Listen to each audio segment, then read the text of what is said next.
তুমি জানো তো এইটা হয়েছে, কিন্তু তুমি একটা কাজ করো, তুমি শুধু চলো।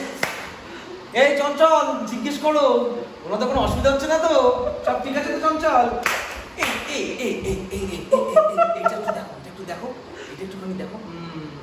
এই না জানো তো আমার না জিনিসটা আর একটু ভালো ভালো দরকার। হ্যাঁ এই না এখানকার ব্যাপার আছে, আমি বলছি তোমাকে, শোনো।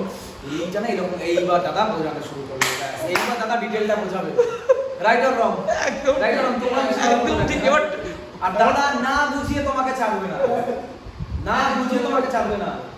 যতক্ষণ না তুমি বুঝতে পারছো ততক্ষণ তোমাকে পুরো 100% 100 না বল। চল দাদা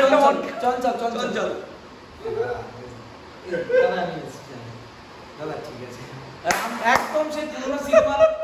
রামু এদিকে আয়। হ্যাঁ হ্যাঁ দাদা বাবু সব ঠিক আছে বাবু। ওই দেখো এখন ওই দেখো এই হচ্ছে ক্যারেক্টার।